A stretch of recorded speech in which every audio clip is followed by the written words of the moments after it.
La mécanique automobile devient de plus en plus complexe depuis l'introduction de composantes électroniques dans les véhicules.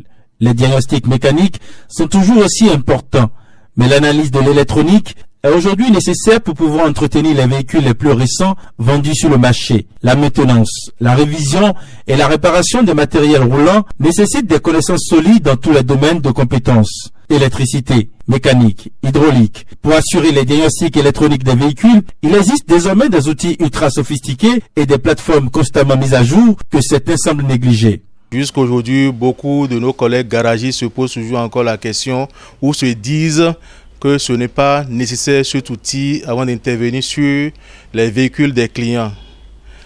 Si je dois donner une réponse à ça, je dis c'est faux. C'est faux parce que aujourd'hui, la technologie a beaucoup évolué. La mécanique aussi a beaucoup évolué. Ce n'est plus la mécanique d'avant. En tant que mécanicien, tu n'as pas l'outil de diagnostic que nous appelons le scanner. Le scanner, le rôle est quoi? Le scanner nous permet de dialoguer avec le véhicule parce que le véhicule, c'est un patient qui ne parle pas. Avec l'évolution de la technologie, un gars doit s'équiper d'un scanner en toutes conditions. En toutes conditions, voilà la première des choses. Le scanner, c'est un outil de diagnostic qui nous aide, qui aide le garagiste en toutes conditions c'est-à-dire à ne pas tâtonner dans les problèmes de réparation. Voilà. Il est conseillé, quelle que soit la panne que le client amène chez vous, de poser l'outil de diagnostic nommé le scanner. Parce que vous ne pouvez pas imaginer aujourd'hui que pour même enlever les patins de frein d'un véhicule, il y a des véhicules qui exigent qu'on désactive le système de freinage d'abord avant de toucher les patins. Mais beaucoup de mécaniciens ne savent pas. Ils enlèvent les roues, ils forcent les étriers de frein, ils forcent les pistons, on fait tout pour enlever le patin.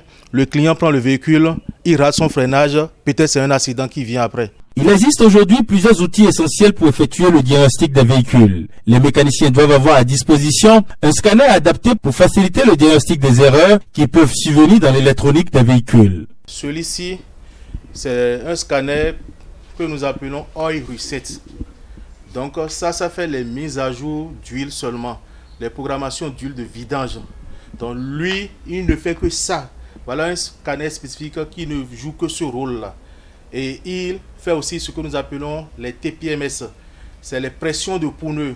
Aujourd'hui, quand il manque de l'air dans un pneu, le véhicule vous le signale au tableau qu'il y a un pneu qui est dégonflé.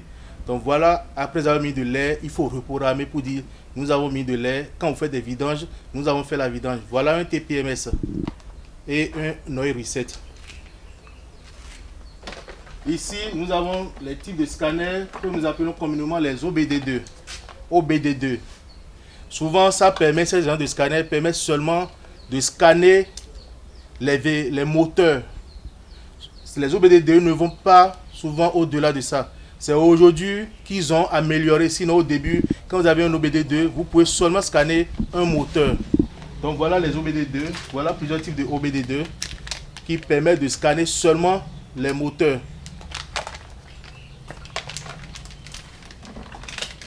Voilà un OBD2, comme je viens de le dire, qui est amélioré, qui vous permet d'aller au-delà des moteurs.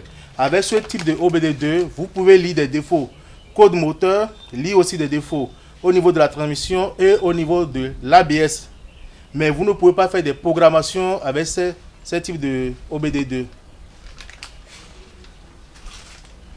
Nous venons de travailler avec ce scanner qui est multimarque, qui nous permet de voir plusieurs types de véhicules.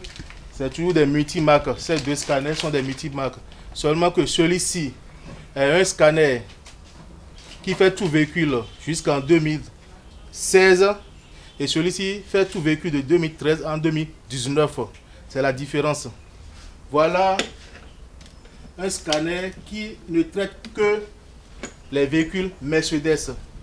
Et comme je viens de le dire, celui-ci fait tout véhicule Mercedes jusqu'en 2016. Mais tout véhicule qui est fabriqué après 2016, il ne pourra pas le faire. Raison pour laquelle il y a son grand frère qui est là, qui fait tout véhicule Mercedes jusqu'en 2019. Tout véhicule Mercedes fabriqué jusqu'en 2019, ce scanner peut le faire, il peut le programmer il peut tout faire sur un véhicule Mercedes. Merci beaucoup. Raison pour laquelle aujourd'hui, un garage doit être équipé pour pouvoir travailler et donner un bon résultat aux clients. Le secteur automobile connaît une véritable révolution. Par conséquent, l'entretien devient plus exigeant et plus complexe. De ce fait, le diagnostic automobile s'avère de plus en plus nécessaire et indispensable. Il est essentiel de faire vérifier et entretenir régulièrement votre véhicule afin que vous et votre famille soyez en sécurité sur la route.